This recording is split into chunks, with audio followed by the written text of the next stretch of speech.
You're listening to the Lanterns Radio Network. We are the network dedicated to empowering the individual, illuminating the truth, defending American exceptionalism, and inspiring future generations. Stay connected and get involved at lanterns.buzz for great radio. Get commentary and news of the day. Lanterns.buzz. Incoming transmission. Allied reinforcements have arrived from the west.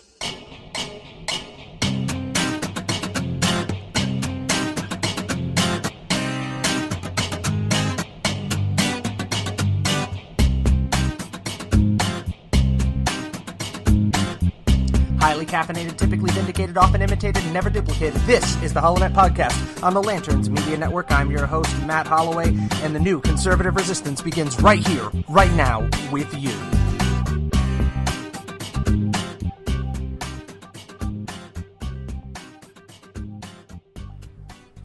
That's right, ladies and gentlemen, boys and girls, children of all ages. We're going to jump right into it here with the Hollownet Podcast on the Lanterns Media Network for today, the 26th of August in the year of our Lord 2018. It's 4 p.m. local time, and we need to talk about the vacancy of the office of the late Senator John S. McCain, among other things. We're going to get to it all here at the Hollownet Podcast on the Lanterns Media Network. Stick around.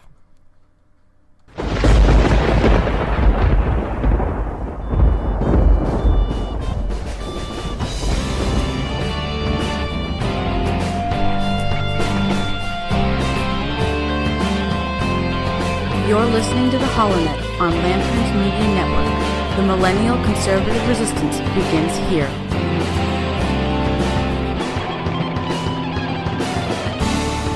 Yes, indeed, that's right, folks. We are live here on the Hollownet Podcast on the Lanterns Media Network. And the latest breaking news in for the day. Yesterday, Senator John McCain tragically passed away at the age of 81 in his Cornville, Arizona home. I know typically it's referred to by a different name, but it's located up in Cornville, Arizona. So people who live here know where that is. It's the middle of nowhere, folks. It's north of the I-17. And we're not going to get into a long, drawn-out eulogizing of, Senator McCain. I'm pretty sure that's actually going to be left up to former Presidents George W. Bush and Barack Obama, according to most news outlets. But there is so much more to unpack, and there are such wider implications for the state of Arizona and for the U.S. as a whole. The very balance of power in the Senate is going to be entirely dependent upon the next few days' happenings. And I want to direct you back to thehollownet.com. If you haven't been to thehollownet.com, that's where you can find all my written work as well as this podcast. You can find us on facebook.com/Hollownet, tweet at thehollownet, find us on iTunes, YouTube, TuneIn, BitChute, iHeartRadio, where all great podcasts and political discourse are found. But I want to direct you to a story there on thehollownet.com titled, "In the Wake of Senator John McCain's Tragic Passing, Here's What Governor Ducey Should Do." Now, I break down the constitutional quandary at play here, and this is, truth be told, the first instance of a senatorial vacancy being needing to be filled by an Arizona governor, so this is a historic situation. And I present a rather unusual solution. I go on to say here, based upon the statute of the Arizona Constitution, there is no set time frame in which Governor Doug Ducey is required to act in order to fill this vacancy. So hypothetically speaking, should Governor Ducey choose to wait until after the August 28th primary results are tabulated, he could then set the stage for giving a truly appropriate tribute to the late Senator John McCain by indefatigably uniting his party. That's right, he can take the tragic passing of Senator McCain and create an opportunity to unite the Republican Party in Arizona in a way that it hasn't been in decades. Heal the rift between the far right in the party and the more establishment center, represented by, respectively, Kelly Ward and Martha McSally. You can heal that rift very, very simply by appointing the runner-up of this election to the vacant Senate seat. So I'll give you a hypothetical here. Hypothetical situation. Let's say that Kelly Ward wins the election. Not entirely outside of realism. I mean, this could definitely happen. So let's say Kelly Ward wins this senatorial election. this primary and faces off against Kyrsten Sinema in November. That being the case, Martha McSally could be appointed to fill the gap of Senator John McCain. In this, we would heal the rift in the Republican Party and be able to present a united front for that general election come November. And the cherry on the cake would be if the appropriate appointee were to then address his or her constituents, his or her supporters, with the message, we must unite and galvanize behind my opponent as they seek to defeat Kyrsten Sinema. This act of unification, this act of consolidating the power, would make the Republican Party in Arizona a juggernaut. There's a realistic threat right now of Arizona becoming a purple state. This is a thing that exists. It's unfortunate. Tucson has a lot of clout, and we've seen people starting to drift to the left in Phoenix and also in Scottsdale, typically the more populous college towns. This is a fantastic opportunity if Governor Ducey is shrewd enough to take the opportunity to unite the party. Now, according to the Arizona Republic and Politico, the most likely appointee is Cindy McCain. Cindy Hensley McCain, if you're familiar with Arizona's creme de la creme and extremely old money. Mrs. McCain, the widow of Senator John McCain, now heiress to the Hensley beer distribution fortune, and a true power behind the powers here in Arizona. Now, all likelihood is that Cindy McCain will be appointed to serve out the rest of her husband's term. But I feel this is a wasted opportunity. So if you feel the same way I do, check out that story. It's on the Hollownet.com. It's entitled "In the Wake of Senator John McCain's Tragic Passing. This is what here's what Governor Ducey should do." That's on our Facebook page, facebook.com/Hollownet. Also find it on Twitter @the Hollownet. Make sure you check that out and urge Governor Ducey to make this a purposeful appointment, make it a meaningful appointment, an appointment that can actually bring the Republican Party together. The disparate members and wings of the party can be united. And I think it would be the ultimate maverick statement, and probably one of the best ways to cement the memory of Senator John McCain, because whether you like him or not, whether you loved him or hated him, he had a long career of representing the state and of serving this country, whether you agreed with him, and for the record, I didn't. Last time I agreed with John McCain was in the year 2000. I think I was a freshman. And it was bad. It was bad. The guy attempted to run for president twice, failed twice, and as a result, in 2004, we wound up with President Barack Obama. And that's part of the legacy that he left behind. But everybody's going to wax poetical about the legacy of John McCain, the effects that he had on the American body politic. That's not what we're going to do here. What I'm going to do chiefly is point out a way that the people of Arizona can be better represented and make that choice this August the 28th. So in 2 days, we have our primary here in the state of Arizona. I've already voted. I hope you get out there and vote too. It's a very, very tight race right now between Dr. Kelly Ward, Martha McSally, and also former Sheriff Joe Arpaio. Less so with Joe Arpaio. I think he's trailing behind in the polls quite a bit. But I think this is a golden opportunity for Doug Ducey to be a great uniter among Arizona conservatives. And I hope that he sees it that way. So, what we're going to do real quick, we're going to do a fast little pivot here just to address the story of the day. Go to Fox. Tragedy is struck in Jacksonville Landing, Jacksonville, Florida. There's been a mass shooting there, killing at least 4. Sources have said gunfire could be heard at a gaming tournament.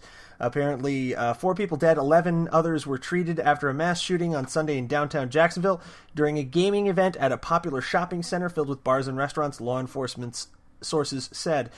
Gunfire was around 1 p.m. at a video gaming event held there, the Madden NFL Championship Series. So, what does that say? I mean, Madden? Of all the things, Madden. I mean, I know it gets kind of competitive, but even I'm a little bit gobsmacked about this. A Madden tournament gets shot up in Florida. That's horrible. That's absolutely horrible. It's something I would never... It's one of those things where you go, that's not a headline I'm likely to read. But there it is. There it is, plain as day. Anybody to see. A shooting at a Madden tournament now. So it's getting a little weird out there. Make sure we're safe in our public spaces. Keep your head on a swivel. We have to look out for each other. We really do. Even when we're at our most vulnerable. So with that, we're going to take a quick break. When we come back, we're going to go to a even larger story that I put out on thehollownet.com about 2 nights ago. It's gotten a lot of traction, so I wanted to make sure we address it. And that story is that we're being driven further and further to Trumpism every day. And I can feel it, and I'm betting you can too. So we're going to address that when we come back. You're listening to the Hollownet podcast here on the Lanterns Media Network. Stick around.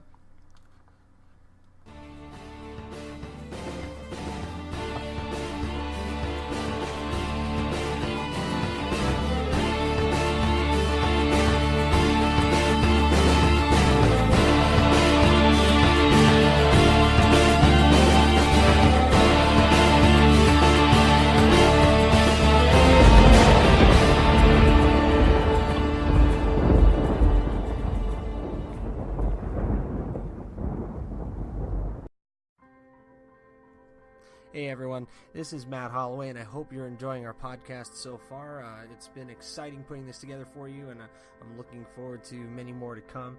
I did want to let you know that in setting up the Hollownet and getting everything launched here, we've gone ahead and set up a page on Patreon.com. Now, if you haven't heard of Patreon, Patreon is a website that's similar to other crowdfunding sources that allows you to support on a month-to-month basis those sources, those artists, and those groups that you really care about and that you're passionate about. And I hope that we can ignite passion in a lot of people to become more involved in the political process, and also to become involved in the conversation and to keep that political dialogue alive. So I'd like to humbly ask you today to consider becoming a patron of the Hollownet on Patreon.com, and you can access that at Patreon.com/thehollownet. We have various levels of patronage. You can become a patron for as little as $1 a month, which unlocks exclusive content for the Patreon community, such as a feed of patron-only content. Then you have a $5 option, which gives you behind-the-scenes access to blog about the different inspirations that we have. It'll give you access to patrons-only polling. And then we have a $10 option, which gives you a signed digital poster plus everything else.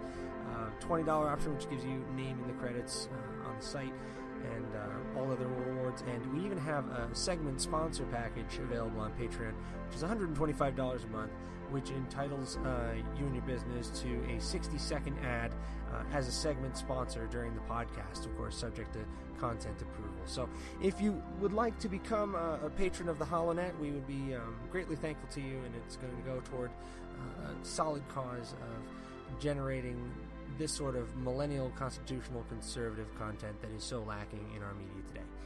So thank you for your time, for your consideration, and for being a part of the Hollownet.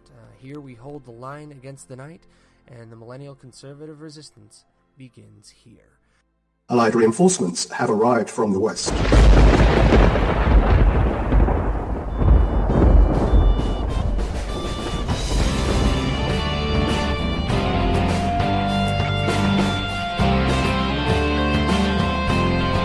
You're listening to the Hollownet on Lanterns Media Network. The millennial conservative resistance begins here.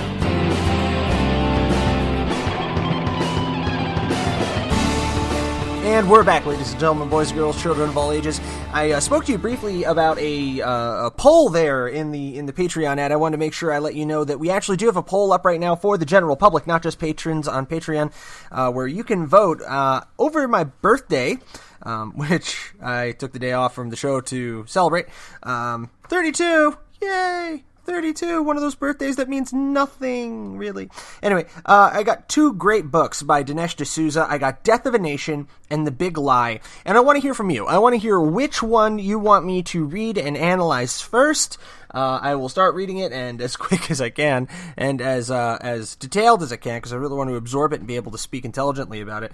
But we have the Death of a Nation and The Big Lie: Exposing Nazi Roots, both by Dinesh D'Souza. So you can vote either on Facebook.com/Hollownet, or you can vote on Twitter. That's Twitter.com/TheHollownet. And 1 day left on the vote, so you go ahead and vote there now. Which one you want me to explore more deeply? I will tell you right now. The prevailing votes are for The Big Lie. So we are going to see where that leads us to. Yeah. So if you want to kind of direct how the show works, I think I want to do more audience participation stuff like that. So two Dinesh D'Souza books to choose from. Both I'm really excited to read, actually. So check that out. That's Facebook.com/Hollownet and Twitter.com/TheHollownet. Now, going back to the Hollownet.com, we're being driven further to Trumpism every day. I can feel it. You can check this out at the Hollownet.com. And the reason that I got started on this topic, and it's kind of funny, I've been slacking. Been slacking on my writing. I'm pretty good about getting the podcast up every week, but I've been really slacking on my writing. So I kind of made a commitment to myself that I want to try to put at least one good opinion piece out per day. One good editorial opinion piece or op-ed. This is me kind of playing in the op-ed format, and it all started with this really, trying not to sound insulting, but God, it's difficult. This really interesting piece by Damon Linker of The Week.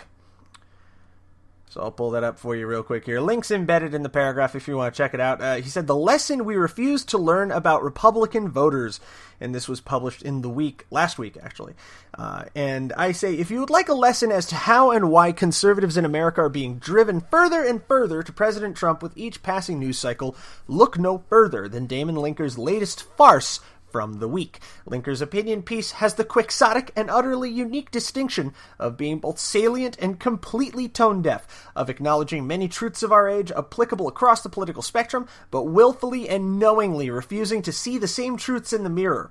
So this is where I had to go here, and I included a lot of bits from his article as inset quotes. I'm not being lazy. You got to actually see it, and I didn't want to make you read the whole damn thing. But he starts giving you points that sound good, that you're kind of nodding along to. A surprisingly large number of supposedly knowledgeable and sophisticated analysts have learned nothing from the tumult and churn of the past 3 years of American politics. Okay, that's reasonable, isn't it? So then he goes on and says, yes, nearly a half-century ago, Richard Nixon was driven from office by evidence of criminality.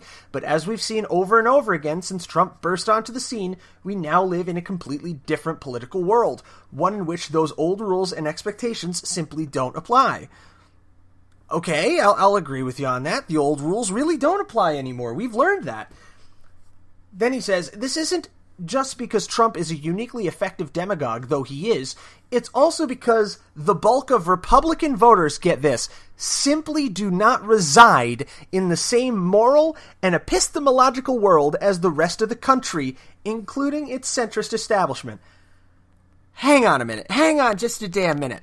This guy is saying that Republicans do not exist in the same moral and epistemological world. In other words, we no longer share the same morality as the rest of the country. And his argument would seem to be that the morality of the left is superior. Stay with me now. He continues, these Republicans don't believe or trust anything they read in the mainstream media, or anything a Democrat or Republican critic of the president says. Of course they don't. Of course they don't. We have been taught repeatedly over the course of 8 years of an Obama presidency that the mainstream media and the Democratic Party are completely full of everything they print is just complete and total bull. Okay? He goes on to say, they have no interest in or respect for high-minded statements of principle about, say, the rule of law that purport to transcend partisanship. Are you freaking kidding me? Are you absolutely out of your damn mind? We're talking about people on the left who fully support sanctuary cities, where they totally flout the rule of law. Look at San Francisco. Now the filth and blight of San Francisco has been made manifest by the necessity for teams of men and women to clean the human feces off of the streets. You could be a human pooper scooper in San Francisco because it's gotten that damn bad.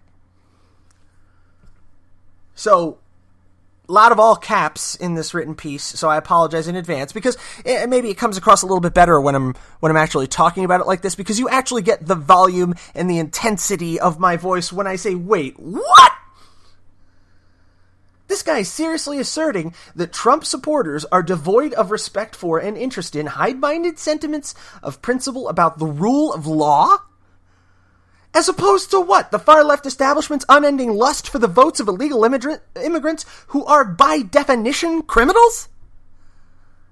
Wrap your mind around that. It's a little bit like wrapping your Ferrari around a tree.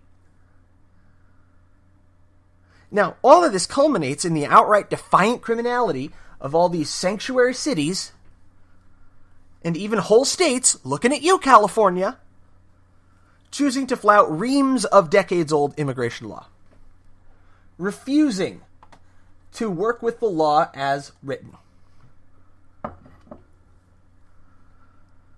So my first counterpoint here. I am not a chest-thumping Trump supporter. When I feel the president is doing something good, I usually praise him. When I feel the president is doing something stupid, not so much. And I've been fairly consistent in this, calling out the president when I think he does something stupid, calling out the half measures when I think they're not enough, tax plan.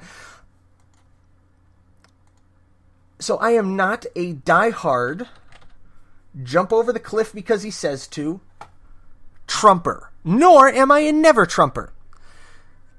I think Ben Shapiro coined the phrase, the sometimes Trumper. And I think Shapiro's got a good lock on it. Ben Shapiro does not have a personal liking for the President of the United States on several levels. If you want to hear why, listen to Ben Shapiro. But, to digress, I fit in neither category here. And I'm still pissed off about this article. Because you're painting with such a broad brush. You're saying anybody who has supported the President, now or in the past, are you now or have you ever been a Trumper? It's coming, wait. Just wait. He's painting everybody with such a broad brush. And there apparently, according to Mr. Linker, is absolutely no nuance in the pantheon, the spectrum of people who support the president. I got news for you, buddy. There's a hell of a lot of nuance. You want to see nuance? Take a look at a Republican primary for about 2 minutes. You'll see some freaking nuance. Trust me. You'll see everything from the absolute bullheaded, hardline, absolutist conservative all the way to a centerline establishment candidate who bends like a reed in the wind and goes wherever the wind is blowing just so they can keep their seat.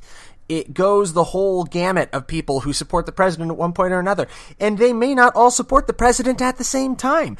I didn't jump on the Trump train for a good long while, and it was, how shall I say, under a state of extreme duress.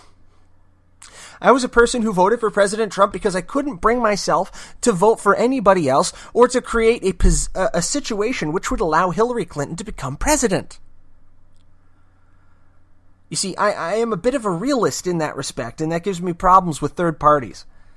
Because I haven't seen a third party that is realistic yet. So you have to go for the most conservative and the most electable. Most conservative first, followed by the most electable. And President Trump was the most electable who was not Hillary Clinton. And you know, I have to go to bed with that decision. I have to fall asleep with that decision every day. Every Trump voter does. Just the same as every Obama voter who was on the middle of the road but couldn't bring themselves to vote for Mitt Romney had to do it. We make these political choices and we have to live with them. I digress, though. Back to my point.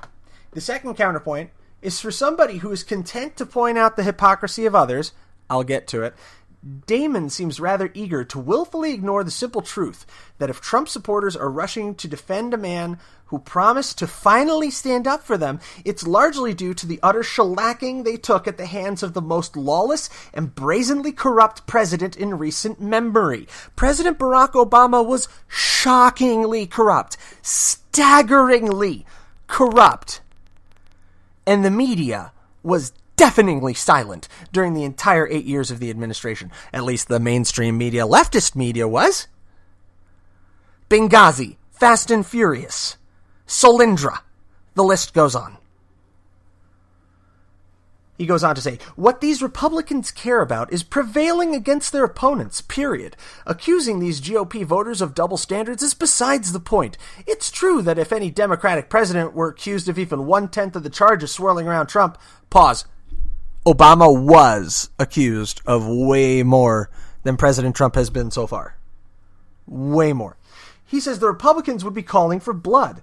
But what does it prove to point this out? That Republicans are hypocrites? Sure they are. Proudly. They hate it when their enemies break norms and laws, and they love it when their teammates do. The same thing. It's the mindset of someone willing to fight dirty. That's what they think it takes to win. So my respectful riposte to this is that not only was the last Democratic president accused of far more egregious charges, Fast and Furious, Benghazi, and had far more direct evidence of collusion with Russia. Tell Vladimir I'll have more flexibility after the election. This is one of my favorite hits.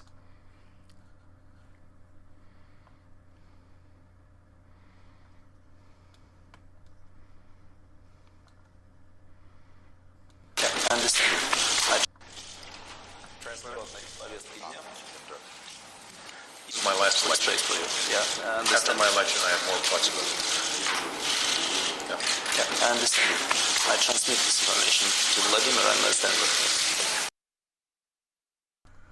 This is my last election. After this election, I have much more flexibility. I understand. I will transmit this information to Vladimir. Okay, so President Obama with a bit more evidence of collusion with Russia than almost 2 years of constant investigation and research from the Comey FBI and the Mueller investigation have ever been able to drum up. I found it in 6 seconds on YouTube. Good on ya. Anyway. Republicans did indeed call figuratively for blood when this happened. I know I did. I'll give you that. But never in the entirety of the Obama administration did mainstream Republican politicians call for the public confrontation and harassment of members of the administration. Not even once, full stop.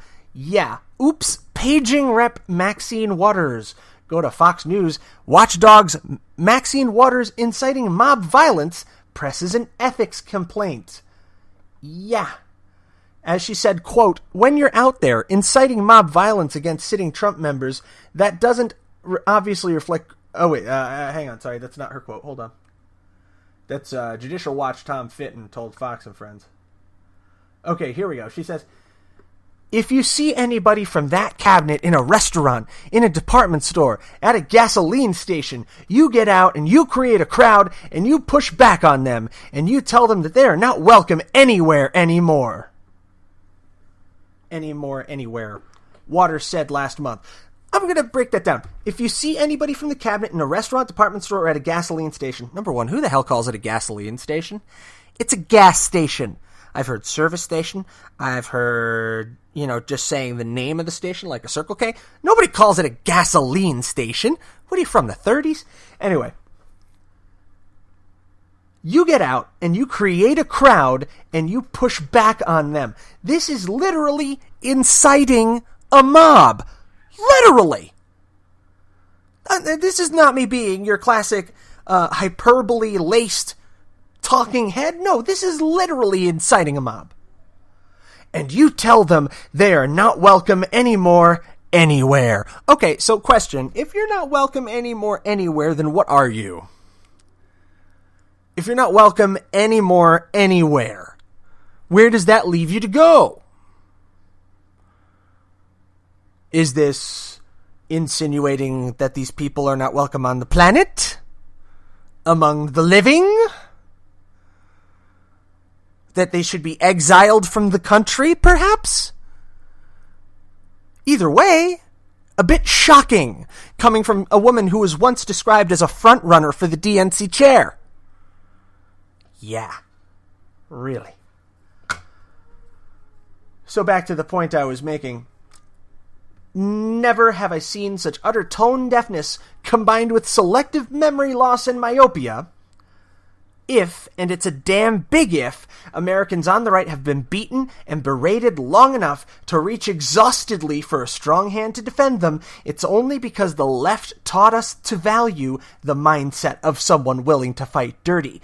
Think about your Saul Alinsky rules for radicals, folks. We have been taught, with the repeated and gentle caress of a 2x4 to the cranium, that this is clearly what the Democratic Party and the progressive socialist left employs to win, and that, unfortunately, distressingly, and shamefully, it is effective. I don't abide it, I don't endorse it, I never will.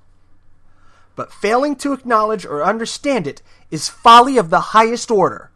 And the greatest shame of all is failing to recognize that this behavior was learned the same way it has always been learned throughout our history, by pushing a good people too far.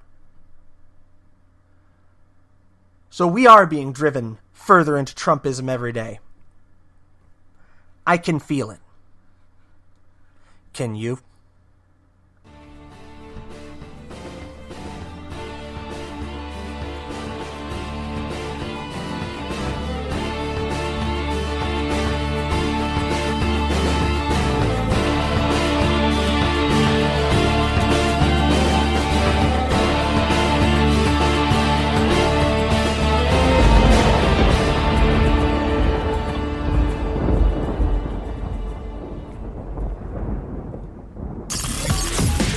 You're listening to the Lanterns Radio Network. We are the network dedicated to empowering the individual, illuminating the truth, defending American exceptionalism, and inspiring future generations. Stay connected and get involved at lanterns.buzz for great radio. Get commentary and news of the day. Lanterns.buzz.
Allied reinforcements have arrived from the west.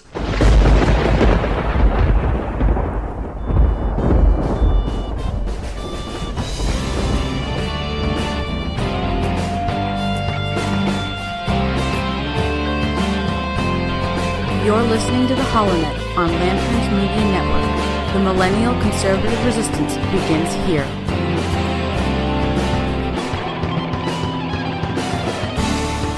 And we're back, ladies and gentlemen, boys and girls, children of all ages. You're listening to the Hollownet podcast here on the Lanterns Media Network. Wanted to welcome to the show one of our listeners, Daniel. Daniel's complained that the bass is a little bit loud, and of course, Amy letting me know that none of the ads or clips are playing.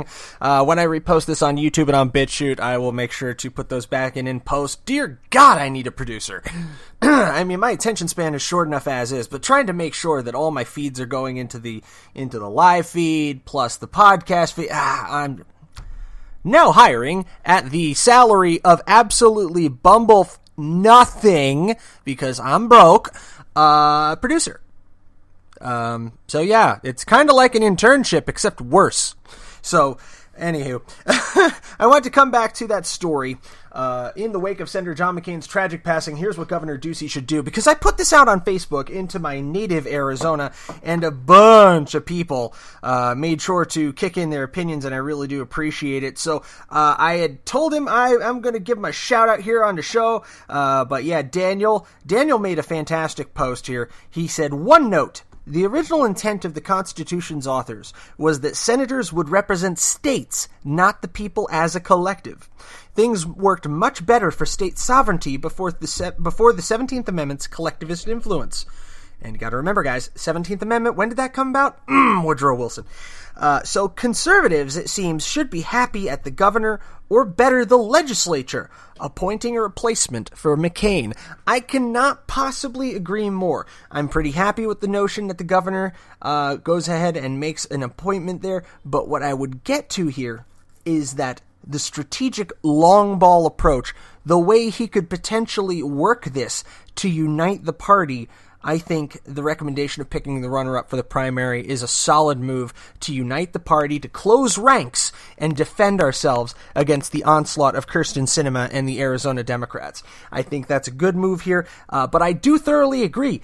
I feel better still, as you said here, the legislature should actually appoint the successor to John McCain, because that is in more fitting with the original Constitution as our founding fathers intended. The Senate was always intended to defend the sovereignty of the states, and the House was always intended to represent the people directly. But I'm afraid that in the current framework, the current laws that we have, this intent has been lost. I would love to see it return, because I think representation of the state government level at that multi-cameral level is important. Because when you think about it, a state-appointed senator does still represent the people. It's just through layers, as to prevent the possibility of corruption of their thoughts. So that is something to think on here. Should we look at a return to the pre-17th Amendment manner of electing senators? Should they be elected by our state legislatures? Not a bad thought at all. Thank you, Daniel, for going ahead and giving us that. Also wanted to let you know, you can follow the Hollownet on Facebook. I also repost in about 20 or 30 or so political groups all throughout the state of Arizona. Most recently joined Corralling Conservative Commentary. Ron brought me over to there. It's a solid group, small group, but really solid. If you're interested in it, you can find that on Facebook. So I recommend checking that out as well. And I've gotten just so many great comments on this post. So please do keep them coming wherever you can find that article. You can find it on thehollownet.com, of course, but you can find it on Facebook, several different places. And I am urging people to contact Doug Ducey, contact the governor of Arizona. Let your voice be heard. If you want him to appoint Joe Arpaio, I can't blame you, but I won't do it, because I disagree with Sheriff Joe on a couple of policy points, and I just don't know if he's got it in him to serve in the Senate. If you feel that Kelly Ward or Martha McSally is the best bet, then bring this up to him. Show him this piece. Show him this article and say, I think Matt's got it right. And we should have the runner-up be appointed to that senatorial seat. So make sure you check that out again. That's facebook.com/Hollownet. You can find it on the Hollownet.com as well. So a lot of people right now, are throwing around a lot of anti-McCain stuff. And, that's your God-given right to do. It's something I'm not going to do. I'm not going to do it because he's dead. He's dead, Jim. He's dead. He's gone. I don't like speaking ill of the dead. Ever. The man served his country in the military. The man served his country in the Senate. Whether or not I agree with the manner in which he did either is irrelevant. I don't have the right to besmirch his memory because it fits my political leanings. You do what you do. I'm going to do what I do. I'm not going to get involved in any of that crap. I will tell you that first and foremost right now. People have a lot of concerns about Cindy McCain potentially becoming the senator, for the state of Arizona. One such concern is tracing back its roots to a New Times article, which refers to, some possible issues they may have had in the past surrounding addiction. I'm not going to get into the weeds on that until I have better proof than the New Times. I always look at all sources. I always try to go to an original source. That's why for this story about John McCain's tragic passing and how the governor can act, my original source is the Arizona Constitution. I actually pull the text straight from the Arizona Constitution before I make my analysis here. I went ahead and I contacted an attorney friend of the show, Alden Yako, who is not a constitutional attorney, by the way, but he was able to point me in the right direction to reach out to some people, and I did do my homework on this, and I find it to be statutorily appropriate that the governor can choose to make this appointment when he feels best. I don't believe he has a hard cutoff on when he has to make that appointment. So, by the way, if you haven't heard of him before, check out YakoLaw.com, YAKO, that's Alden Yako. He's out in Scottsdale. Great friend of the program, an expert on the Middle East, a constitutional scholar. So check that out. That's YakoLaw.com. Now, that we've come back from the break, there have been a couple of new developments out there in the world that literally came up as I'm doing my show prep, like less than 30 minutes before the show began, so I don't have a lot written for it, but I still want to touch on them. The Hill, actually tying back to my previous story about being pushed toward Trumpism, The Hill broke down the definition of Trumpism, and this is all the way back in 2016. They say the 4 characteristics of Trumpism, and they lay them out as celebrity, nativism, the outsider, and populism. Now, nativism and populism are often confused for the same thing, but it's a movement that reaches back to the mid-19th century know-nothing agitation and short-lived American party that combined an anti-immigrant sentiment with conspiracy theories about foreigners. Following the same tradition, Trumpism first emerged as part of the birther movement, while it was already debunked. The whole concept of being strongly anti-immigration was born around that time. And the president has rode that as a staple of his campaign. And that led to the Make America Great Again. So there actually is a good bit of history behind that. The outsider, anti-establishment politicians are very popular. We look for the ordinary citizen who can come and help us. So people favor the unusual position of the billionaire president because they feel he is less likely to be swayed. He can't really be touched. It's hard to bribe a man that has billions. Then you have populism, and that is what was referred to as an anti-intellectual, conspiracy-minded, alienated segment, the type of people that back third-party candidates like Ross Perot and George Wallace or Joseph McCarthy, and it embodies a particular kind of American populism composed of a mishmash of patriotism, economic nationalism, with a vague commitment to the middle class and an aggressive but indefinite foreign policy. So, like all populists, there's a rhetoric of a certain amount of resentment there that we are pushing back against what the country has become. And I think that says it all. going back to my previous piece, there's a reason that President Trump is President Trump, and there's a reason why people on the right are being pushed more and more into the Trumpism camp. It's because we've had our tails kicked for the last 10 years. And we didn't feel like there was any end in sight. And President Trump reached his hand out to that movement and said, I will help you, and I will protect you, and I will keep Hillary Clinton away, and I will push back against the left. And that was very powerfully appealing. And as we move now through 2018, the harder the left pushes against the president, and the more they threaten impeachment, the further they are pushing people on the right into Trumpism. That's a fact of life. Now, before we close out the show, there's been a recent bombshell development regarding Archbishop, former Cardinal McCarrick. A letter has come out from a former ambassador to the Pope that is calling for Pope Francis to resign because he covered up Cardinal McCarrick's sex abuse scandal. This is only 2 hours old. This is on the Blaze. Terry Webster. Cardinal McCarrick resigned from the College of Cardinals in June amid sex abuse allegations. The college advises the Pope on governance of the Catholic Church and elects a successor if the Pope dies or resigns. In an 11-page statement dated August 22, Archbishop Carlo Maria Vigano writes that Pope Benedict imposed canonical sanctions on Cardinal McCarrick between 2009 and 10 to forbid him from traveling, celebrating Mass, or participating in public. McCarrick was relegated to a life of prayer and penance, according to the statement.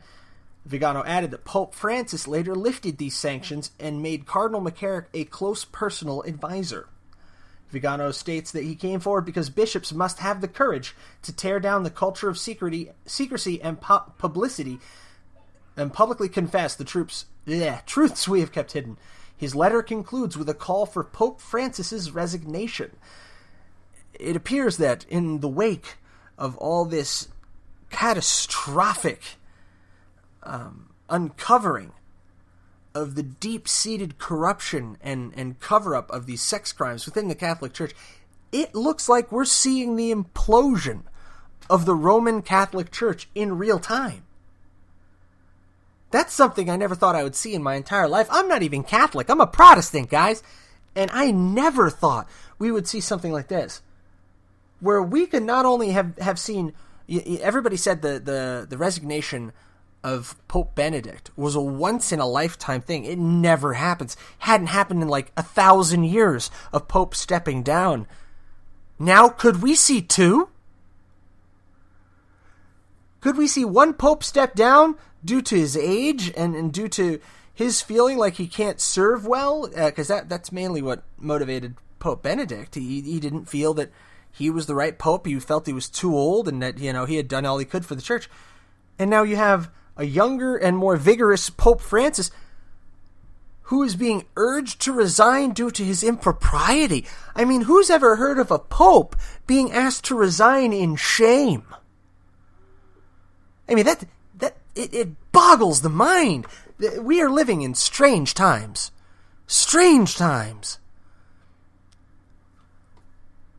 Presidents of the United States being attacked on all sides, accused of collaboration with Russia, being brought on charges of corruption because, well, he hasn't been brought on charges yet, but several associates brought on charges because he paid off women who he apparently had affairs with, which is nothing new in Washington, D.C. Kennedy, Clinton, list goes on. And now a pope may be forced to resign in shame over the massive, horrific sex crimes that have been perpetuated within the Roman Catholic Church over the last 2 decades? Dear God. And the Blaze, they go on to say, Cardinal McCarrick had a long friendship with Cardinal Bergoglio, who was, that's Pope Francis's proper name, and played an important part in his recent election, according to Vigano, that led the Pope to continuing to use McCarrick as a trusted aide in naming bishops even after learning about his misdeeds. Vigano alleges that he informed the Pope of McCarrick's abuses on June 23, 2013, but Francis, quote, continued to cover for him. Side note, I grew up in Central Jersey, And I actually know a bunch of people who went to Cardinal McCarrick High School. Think about that. Guy accused of abusing dozens and dozens of children. High school named after him. Yeah, makes you think. Makes you think. Vigano claims Pope Francis only took actions against Cardinal McCarrick when he was forced to do so by public reports of the Cardinal's abuse of a minor. He also believes he did so to, quote, save his image in the media. Vigano concludes his report by calling the Pope evil. Evil. He says, and I quote, I want to recall this indefectible truth of the Church's holiness to the many people who have been so deeply scandalized by the abominable and sacrilegious behavior of the former Archbishop of Washington, Theodore McCarrick, by the grave, disconcerting, and sinful conduct of Pope Francis, and by the conspiracy of silence of so many pastors who are tempted to abandon the Church disfigured by so many ignominies, he said. Good Lord. He continued, we need to intervene where evil is spreading, for evil spreads where daring Christians who oppose evil with good are lacking.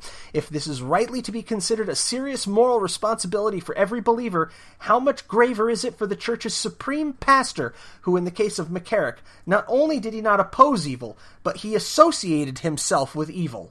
And with someone he knew to be deeply corrupt. He followed the advice of someone he knew well to be a pervert, thus multiplying exponentially with his supreme authority the evil done by McCarrick.